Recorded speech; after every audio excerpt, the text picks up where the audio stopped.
오늘은 326페이지 큰 2번 성령이 하시는 일은 무엇인가?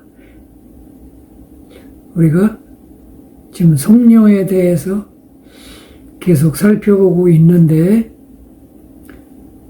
오늘 생각해 볼 내용은 그러면 성령께서는 무슨 일을, 어떤 일을 하시는가 하는 부분을 살펴보겠습니다. 자, 첫째는 성령의 하시는 일 첫째는 예수 그리스도를 증언하시고 우리가 그 예수 그리스도가 이루신 복음을 믿을 수 있도록 도와주신다. 그런 내용입니다. 거기 성경 본문 요한복음 15장 26절 말씀이 기록되어 있는데요.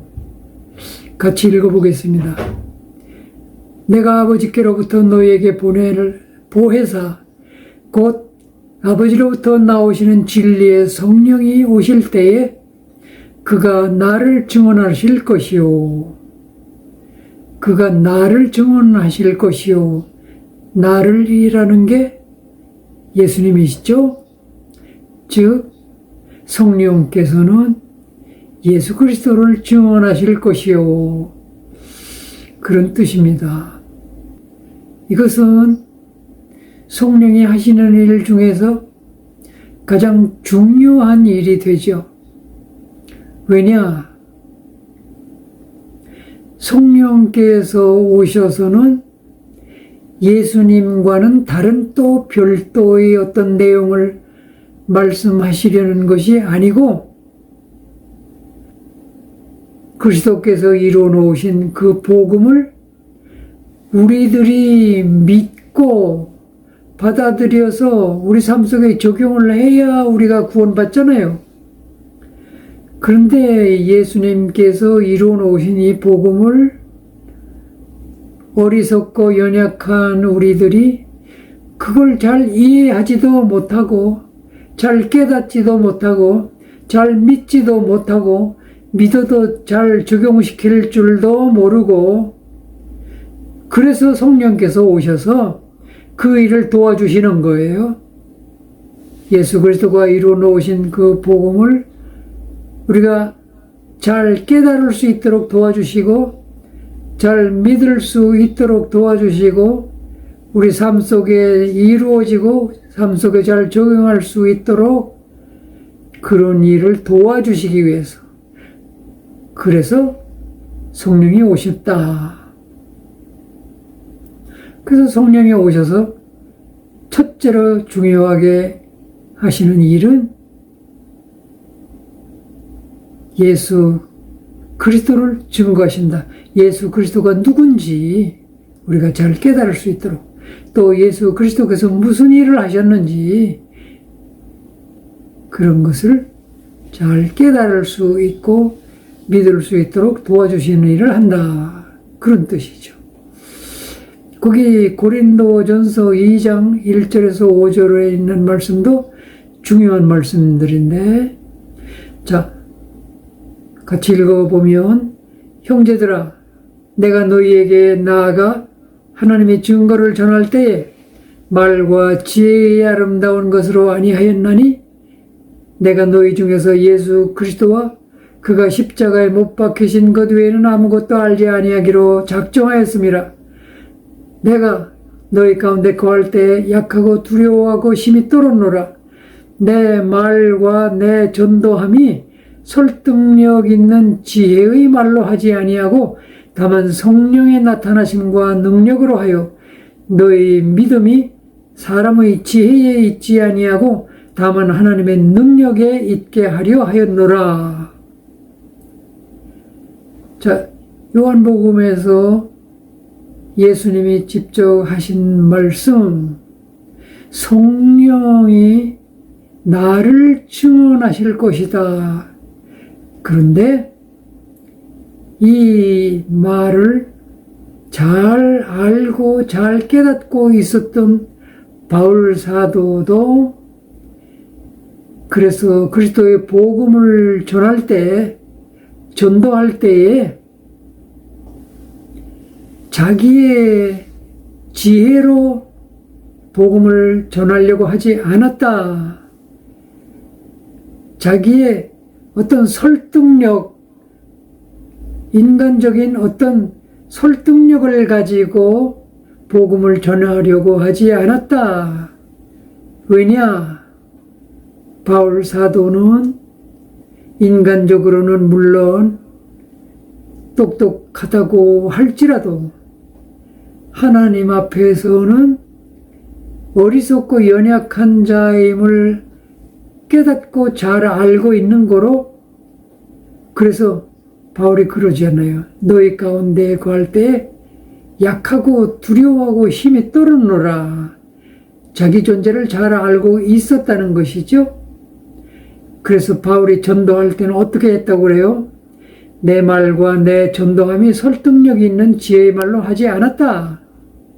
그럼 어떻게 했냐? 다만 성령의 나타나심과 성령의 능력으로.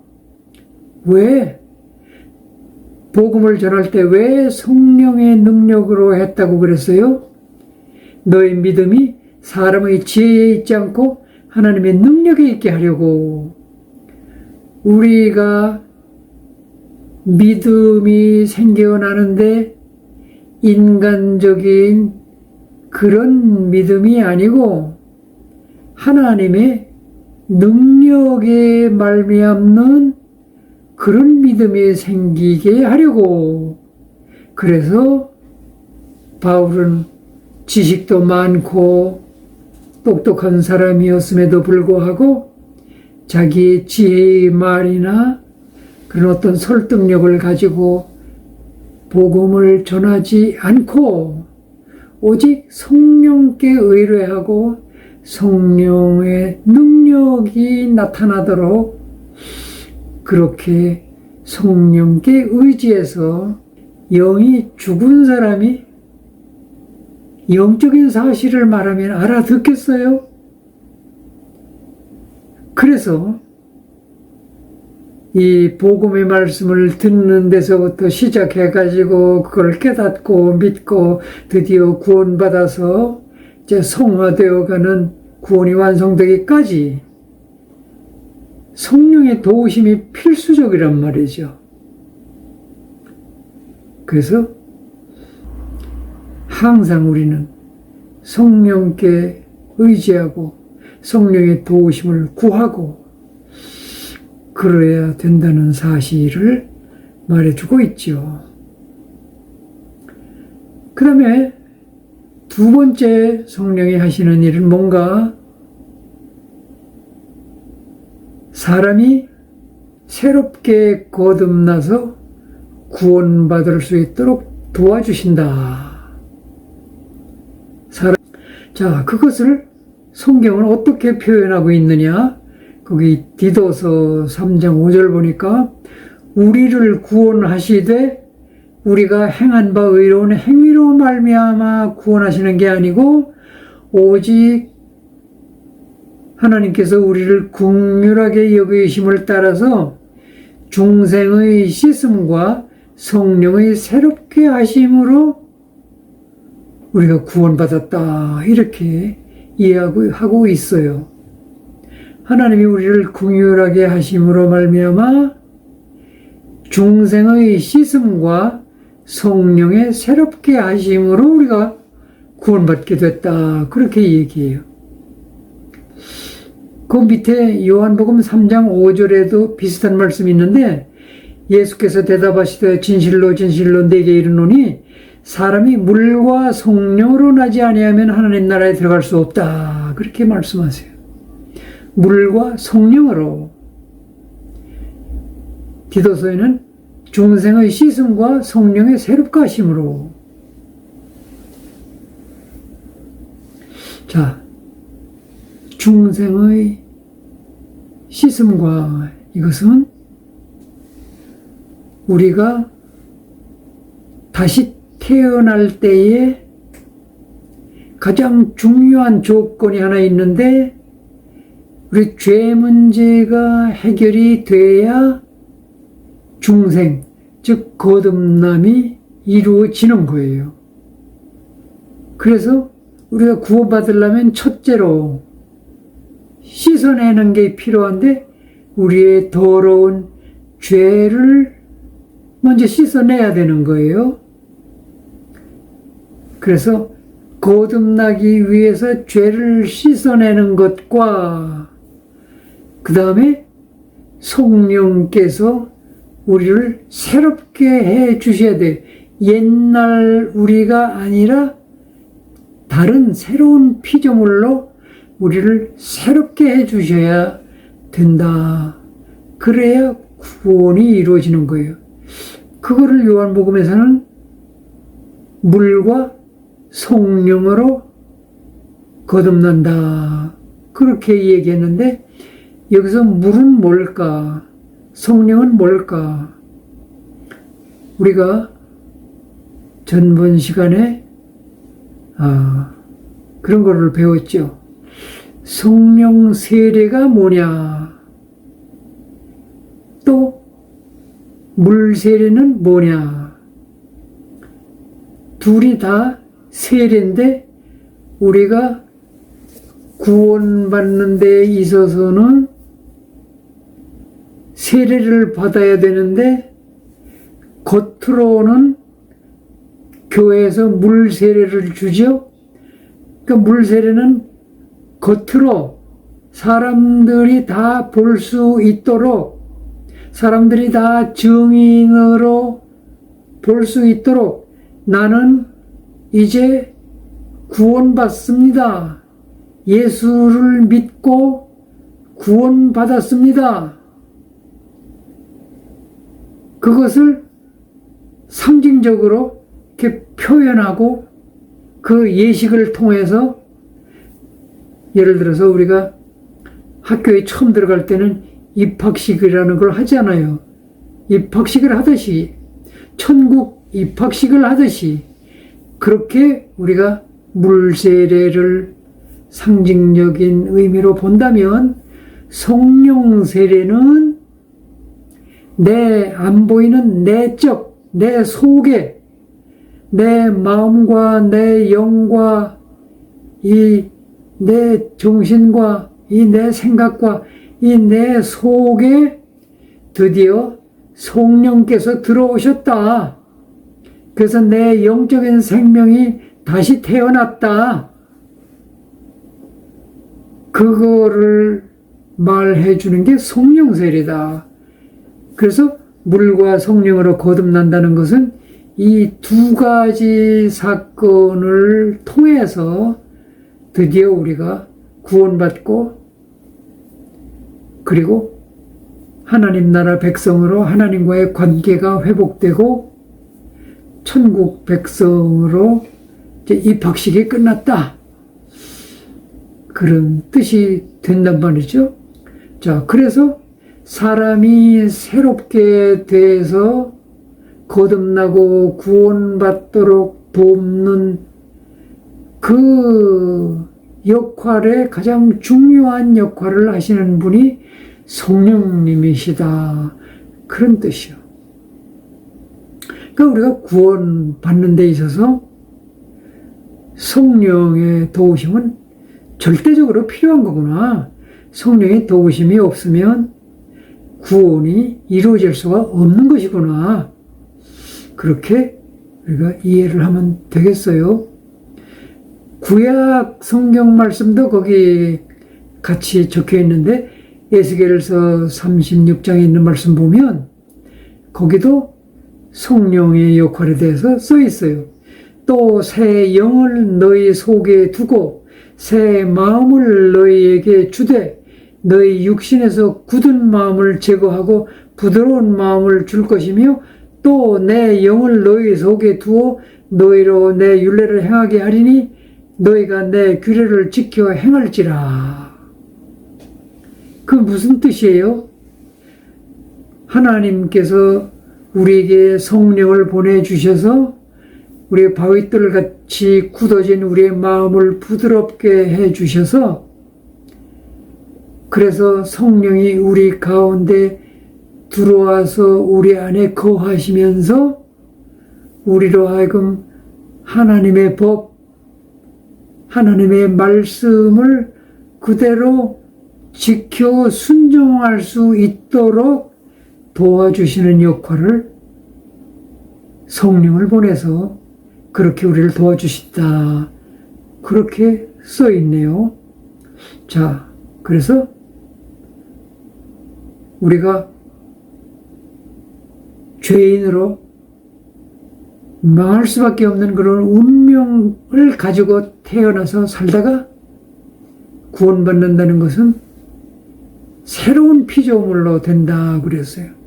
우리 인생이 완전히 새로워지는 거예요. 성령이 우리를 새롭게 해주시는 거예요.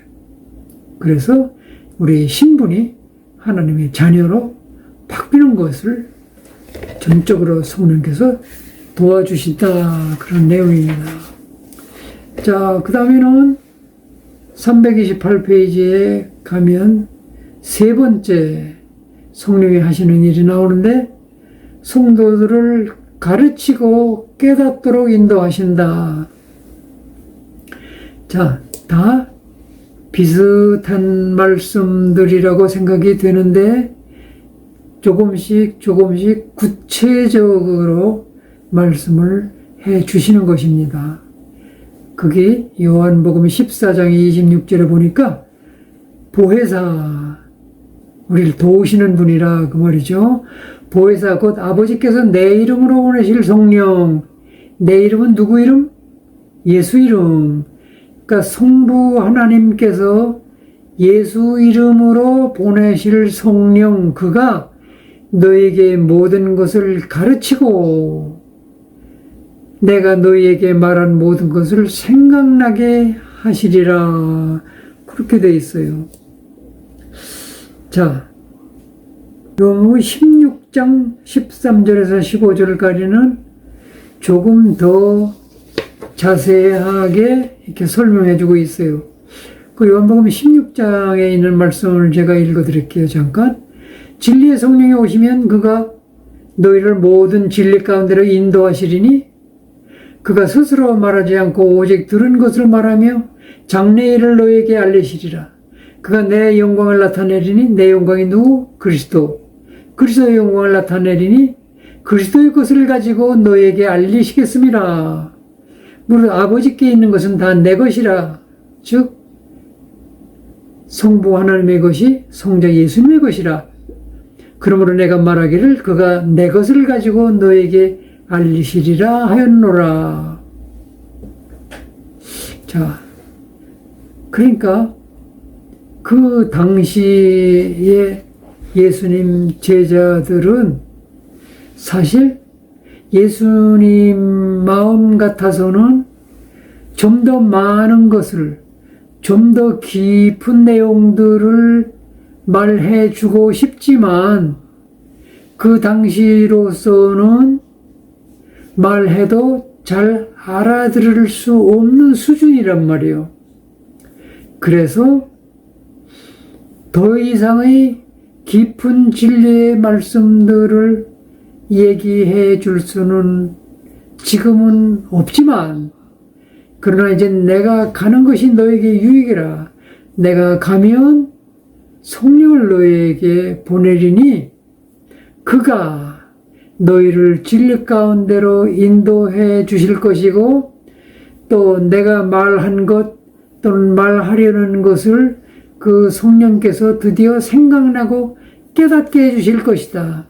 내가 말하는 것을 지금은 너희가 이해하지 못할 수 있지만 그러나 이제 성령께서 오시면 그가 내가 말한 것을 너희가 다시 생각나고 그게 그런 말씀이었구나 그렇게 깨닫게 하실 그 성령을 내가 보내주시겠다. 그런 내용의 말씀입니다.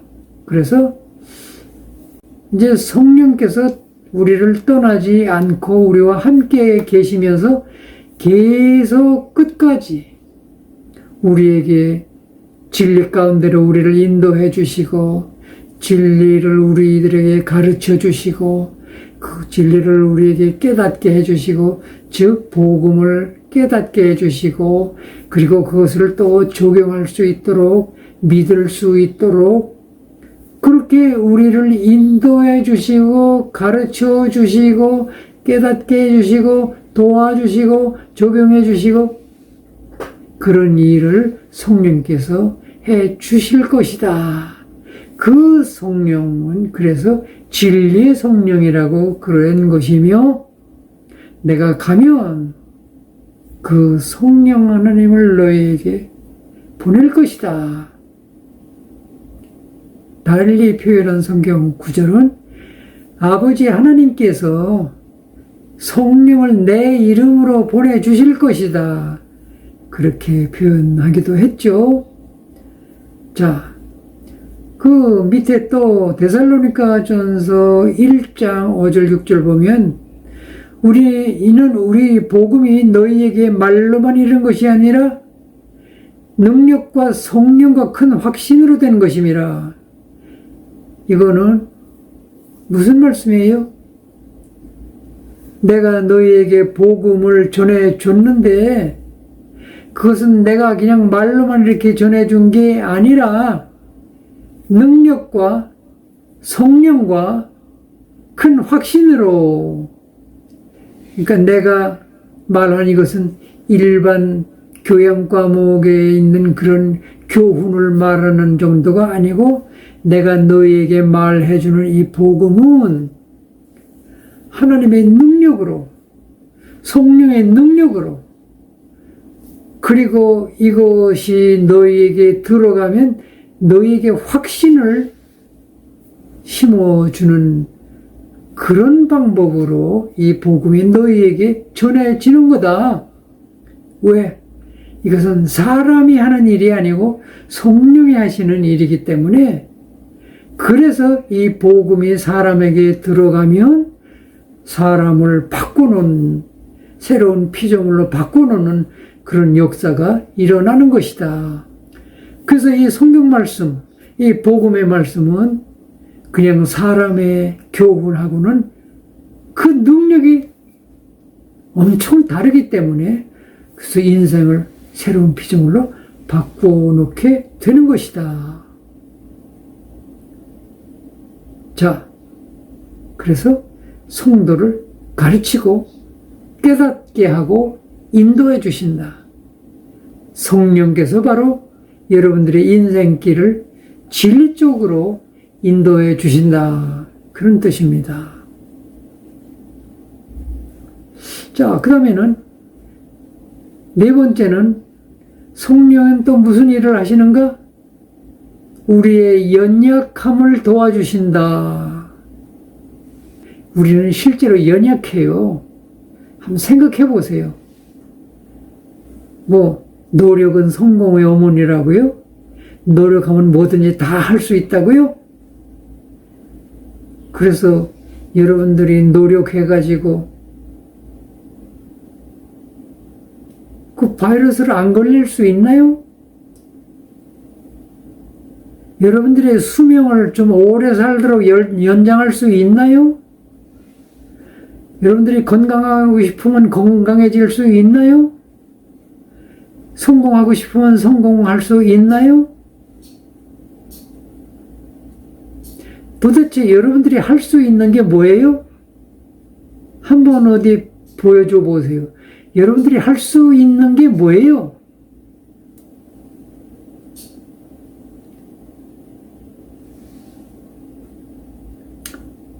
그래서 여러분들이 하나님 앞에 서려면 하나님이 어떤 분이신지는 우리가 다 배웠죠. 그 하나님 앞에 여러분들이 하나님이 누구신지를 제대로 알고 그 앞에 서면 우리는 너무너무 연약한 존재인 것을 드디어 느끼고 깨닫게 되는 거예요. 여러분들이 성경 말씀을 하나님의 말씀이라고 알고 그 하나님의 말씀을 진짜 하나님의 말씀으로 알고 믿고 여러분들이 성경 말씀을 계속 읽고 배운다면 여러분들이 얼마나 연약한 존재인가를 깨닫게 돼야 돼요. 교회를 그렇게 오래 다니고 성경 공부를 그렇게 오래 했어도 자신이 얼마나 연약한 존재라는 것을 절실하게 깨닫지 못한다면 여러분들은 아직도 교만한 자리에 있는 거예요. 그래 가지고서는 하나님과 함께하는 삶이 될 수 없어요. 자, 그런데 성령은 연약함을 돕는다. 이것은 어떤 때에 돕는다는 거예요. 내가 정말 연약한 존재라는 사실을 절실하게 깨닫게 될 때, 그때 성령께서 여러분들을 도우시겠다는 거예요. 바울 사도도 고백한 말 여러분 기억하시는가 모르겠어요. 내가 약할 때에 강함이라. 내가 약하다는 사실을 절실하게 느끼고 성령께 하나님께 나를 의뢰할 때 하나님이 나와 함께 해주시면 그때 내가 진짜 강해지더라. 자, 그래서 성령이 여러분들의 연약함을 도우시기를 여러분들이 원한다면 여러분들이 겸손해져서 여러분들이 과연 얼마나 연약한 존재인지를 늘 느끼고 그래서 성령님께서 나를 도와주실 것을 항상 구해야 된다. 그런 말입니다. 그 로마서 8장 26절 27절 거기 보니까 뭐라고 그래요? 자, 우리는 누굽니까? 우리는 하나님께 기도하면 하나님이 응답해 주시는 그런 신분이에요. 여러분들은 보통 사람이 아니고 여러분들이 하나님께 기도하면 하나님이 응답해 주시는 하나님의 응답을 받을 수 있는 기도할 수 있는 여러분들이 그런 사람이에요. 얼마나 좋아요. 그런데 한편 여러분들은 어떤 존재냐? 그 기도도 제대로 할 줄을 몰라가지고 여러분들 망할 기도를 하고 있어. 실패할 기도를 하고 있어. 큰일 날 기도를 하고 있는 거야. 왜? 여러분들이 그만큼 연약하다는 거예요. 여기서 연약하다는 것은 내 몸이 약하다, 육체적으로 약하다, 그것만 이야기하는 게 아니에요. 내 능력도 연약하고, 내 지혜도 연약하고, 내 모든 것이 연약한 거예요. 그러니까 기도 하나도 제대로 할 줄 모르는 그런 연약함이 우리에게 있단 말이에요. 그래서 그것조차도 성령께서 도와주셔서 여러분들이 기도할 때 성령께서 옆에서 여러분들의 기도를 이렇게 들으시다가 여러분들이 정말 엉터리 기도를 하면 성령께서 아버지 하나님, 얘가 아직도 어리석어 가지고 이런 기도를 하네요. 이게 기도가 사실은 이런 기도를 해야 되는데 얘가 뭘 몰라가지고 이렇게 어리석은 기도를 하네요. 하나님, 제가 얘 대신 내가 구할게요. 성령께서 대신 기도해 줄 정도로 그렇게 성령께서 여러분들을 도우시는 분이라는 사실을 여러분들이 이해를 하셔야 돼요. 또 그 밑에 스가랴 4장 6절 보면 여호와께서 스룹바벨에게 하신 말씀이 이러하니라. 만군의 여호와께서 말씀하시되 이는 힘으로 되지 아니하며 능력으로 되지 아니하고 오직 나의 영 성령으로 되느니라. 스룹바벨은 누구예요? 스룹바벨은 이제 그 바빌론의 포로로 잡혀갔다가 이제 다시 돌아와 가지고 다 이렇게 허물어진 그 성전을 다시 건축하고, 그런데 그걸 또 시기하는 사람들이 엄청나게 방해를 많이 하죠. 그러니까 또 열심히 건축 일을 하다가 하도 방해가 심해가지고 또 이렇게 오랫동안 그 일을 멈추기도 하고, 그 정도로 심한 방해가 있었어요. 그때 하나님께서 스룹바벨에게 해 주시는 말씀이, 네 힘으로 네 능력으로 할 수 있는 일이 아니다. 내 영으로, 즉 하나님의 영이 거기 함께 해야 이 방해를 물리치고, 그 방해가 얼마나 큰지 마치 앞에 산이 가로막힌 것 같다, 그렇게 표현하죠. 자, 그래서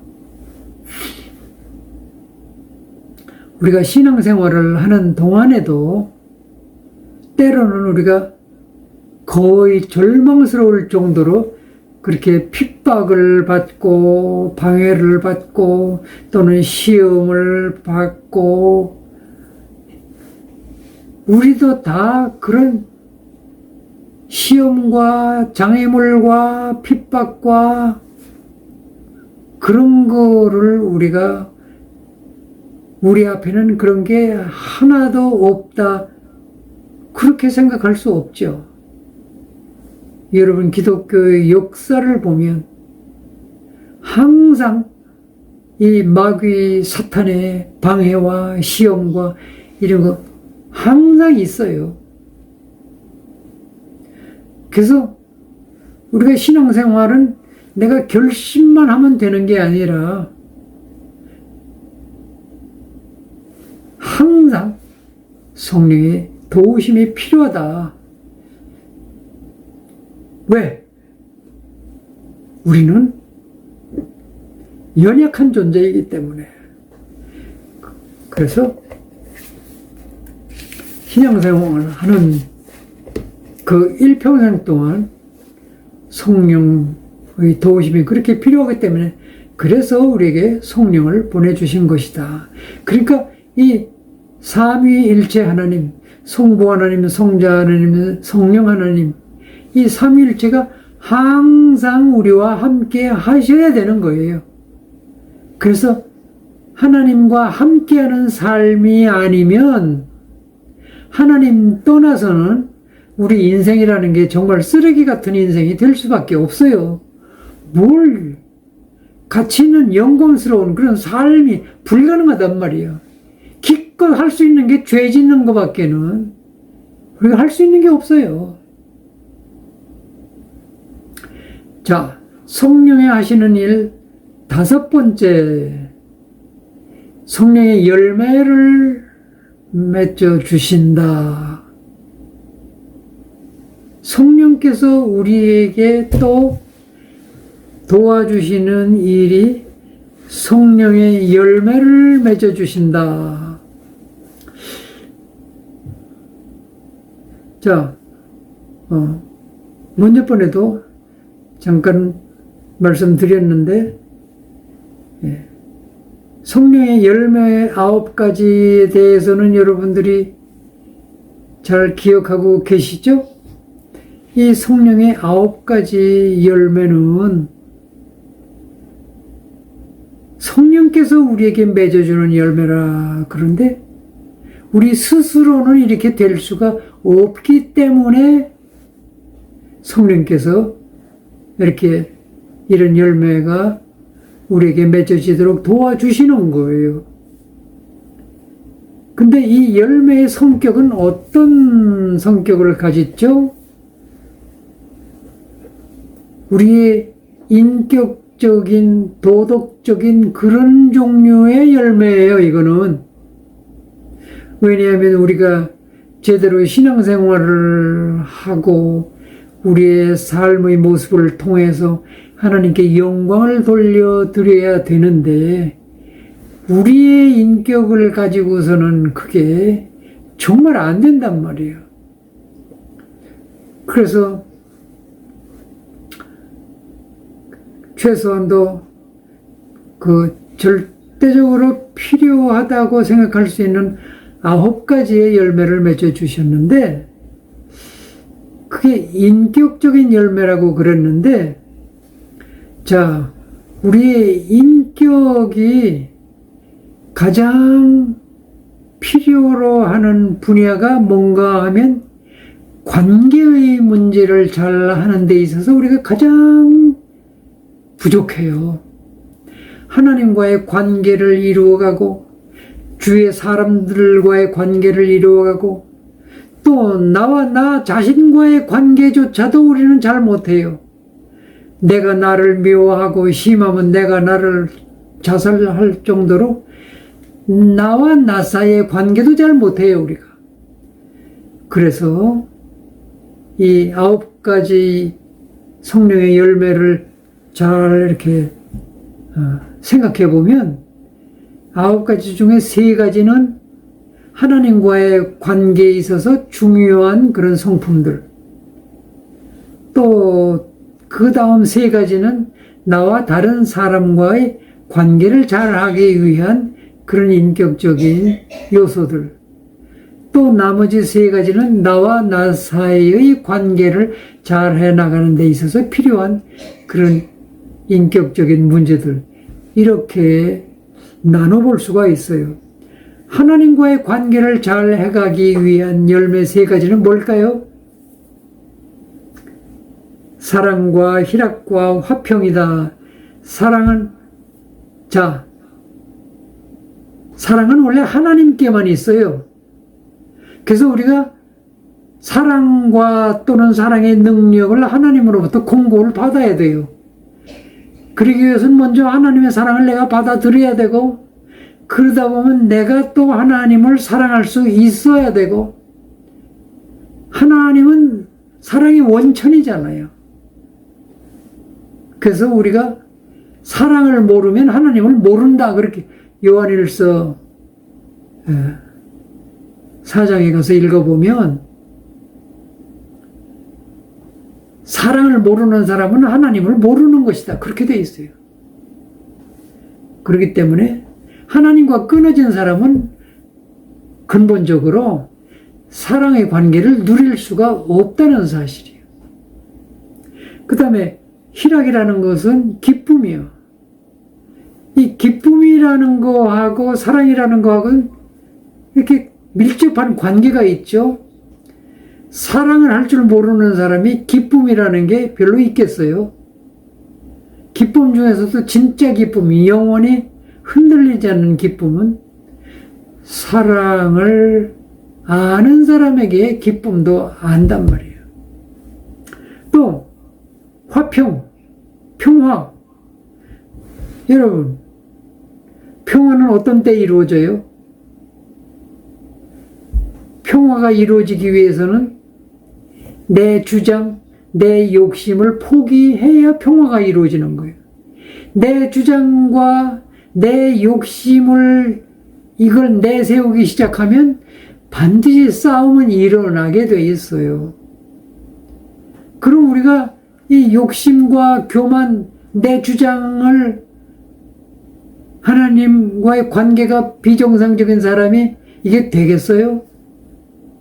그러니까 하나님 떠난 사람이 평화를 누린다는 것은 사랑을 모르는 사람이 평화를 누린다는 거나 마찬가지인데, 안 되겠죠.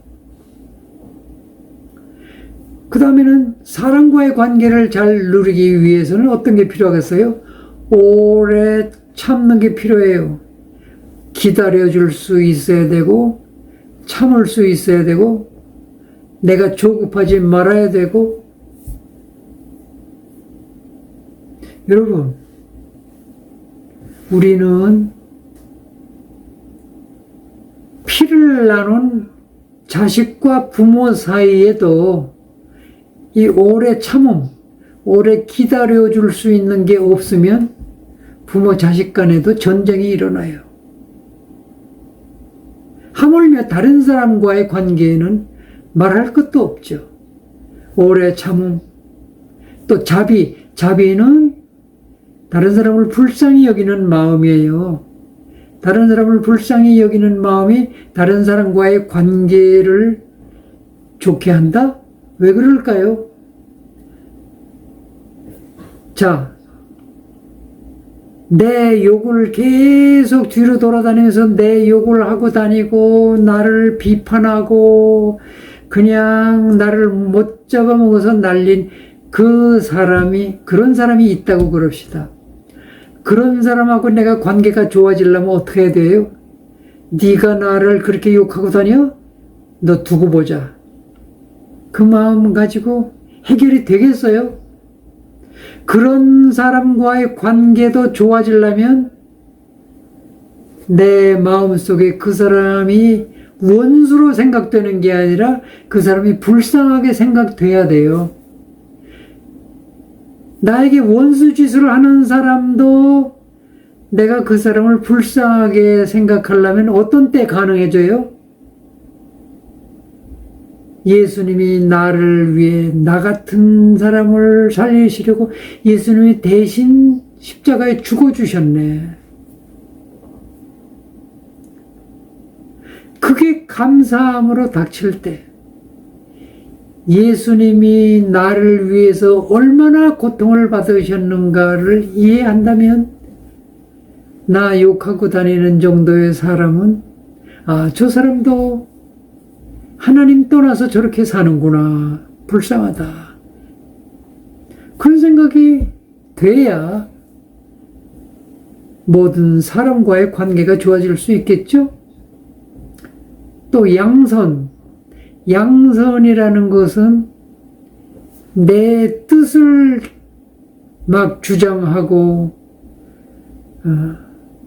내 뜻을 이루려고 고집을 피우면 다른 사람하고의 관계가 아무래도 부딪히게 되겠죠. 양선은 선한 마음이에요. 선한 마음. 그렇기 때문에 다른 사람이 해가 되는 것은 하고 싶지를 않아요. 선하다는 것은 모든 아름다운 것이 다 포함된 마음이야. 그러니까 나로 인해서 다른 사람이 손해보고 다른 사람이 아픔 당하는 것을 원치 않아요. 그게 선한 마음이에요. 마지막으로 나와 나 사이, 즉 나를 향한 내 인격은 충성심이 있어야 돼요. 내 성품이 본질적으로 충성심이 있어야 돼요. 충성이라는 단어는 다른 말로 말하면 변치 않는 마음이에요. 내가 변덕스러우면 내 기분이 아침에 우울했다가 저녁에는 쾌활했다가 점심때는 또 화났다가 그것은 충성된 마음이 아니야.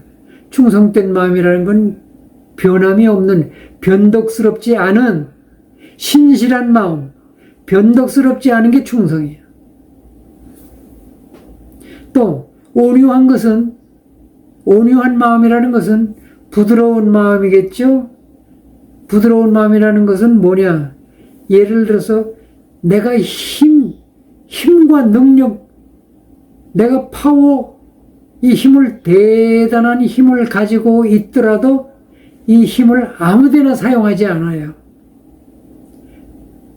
이것을 꼭 필요한 때 이것이 다른 사람에게 유익하지 않을 때는 내 힘이 있어도 사용하지 않는 마음, 그게 온유한 마음이요. 그러니까 화를 낼만 해도 화를 안 낼 수 있는 마음, 그게 온유한 마음이요. 그 다음에 절제, 엄청 하고 싶지만 안 하는 게 더 좋겠다 할 때는 안 할 수 있어야 돼요. 내가 하기 싫지만 이거는 해야 좋은 일이다 할 때는 내가 할 수 있어야 돼요. 그게 나를 절제할 수 있어야 돼. 내 욕망을 절제할 수 있어야 돼요. 이게 동물하고 우리가 달라져야 된다는 뜻이에요. 이것은 나를 내가 나와의 관계를 잘 다스릴 수 있는 그런 성품이죠. 자, 이렇게 성령께서는 우리를 도우시되 우리에게 성령의 열매를 맺어 주심으로 말미암아 우리의 관계를, 하나님과의 관계, 사람들과의 관계, 나와 나 사이의 관계를 좋은 관계로 유지할 수 있도록 우리의 인격의 열매를 성령께서 맺어 주신다 하는 사실. 여섯 번째는 권능으로 전도하게 하신다.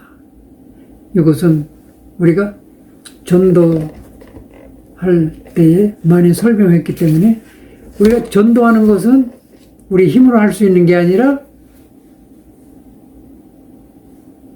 성령의 권능을 받아야 전도할 수 있다고 그랬죠. 왜냐하면 전도라는 것은 영적인 전쟁이고, 그래서 권능으로 우리에게 권능을 주셔서 전도할 수 있게 하신다는 게 성령의 일이고, 그 다음에 일곱 번째는 성도들에게 필요한 은사를 주신다. 자, 은사를 주신다는 것은 성령께서는 또 모든 성도들에게 서로 이렇게 봉사할 수 있고 서로 유익을 끼치게 할 수 있도록 각 사람에게 은사를 나누어 주신다 그랬어요. 근데 그 지금 읽어본 선문을 성경 본문 보니까 은사는 여러 가지지만 성령은 같고, 그러니까 은사는 다양해요. 사람마다 받은 은사, 사람마다 자기가 할 수 있는 거, 사람마다 자기가 잘하는 그 재능이 다 다를 수 있어요. 그러나 한 성령이 주신 것이므로 그 사용 목적이 같아야 되고 같은 분으로 다 받았어요. 각 사람이 각각 다른 선물을 받았지만 같은 성령으로부터 받은 것이고 같은 목적을 가지고 받은 것이기 때문에 그걸 가지고 우리가 성령의 인도하심을 따라서, 성령의 목적하심을 따라서 그 은사를 우리가 사용을 해야 되겠죠. 그러니까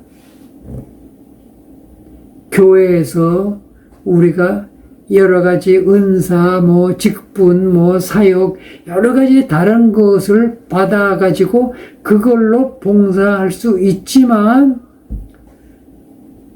우리의 그 일을 맡아 하는 생각과 목적과 그런 것은 하나가 되어야 한다. 그래서 성령은 교회를 하나 되게 하시는 거예요, 자꾸. 교회는 하나 되는 게 최고의 특징이요, 최고의 복이요. 그래서 교회는 그야말로 가지각색 정말 다른, 똑같은 사람이 하나도 없잖아요. 그래도 교회는 하나가 될 수 있는 것은 성령께서 그렇게 하시는 것이다.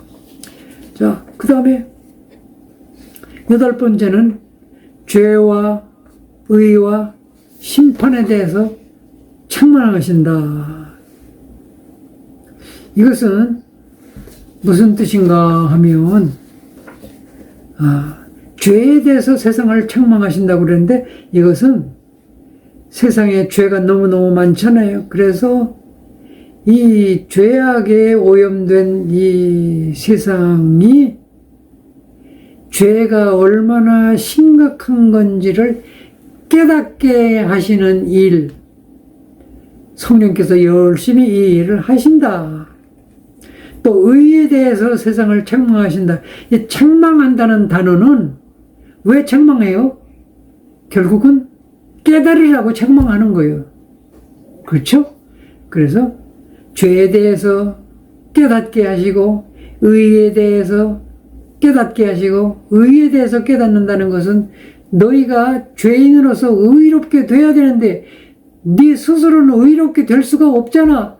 그래서 예수님의 의를 너에게 빌려주시려고, 너희는 의를 이룰 수 없지만 그 대신 예수님의 의를 너에게 주시려고, 그 의를 붙잡고 너희가 하나님과 관계를 회복할 수 있도록 하기 위해서. 그러니 이 너희가 의롭게 될 수 있는 길로 예수님이 오셨다는 사실을 제발 좀 깨달아라. 그러기에 성령이 하시는 일이고, 그 다음에 심판에 대해서 책망하신다는 건 너희가 그래도 끝까지 죄를 깨닫지 못하고 의를 주시기 위해서 오신 예수 그리스도를 끝까지 깨닫지 못하면 결국 너희는 최후의 심각한 무서운 심판을 받게 된다 하는 사실을 깨닫게 하는 것입니다. 그 다음에는 영적 전쟁에서 승리하게 하시는 것은 물론 성령께서 우리와 함께 해 주셔야 영적 전쟁에서 승리할 수 있으니까 당연하죠. 그래서 우리가 그 성경 구절로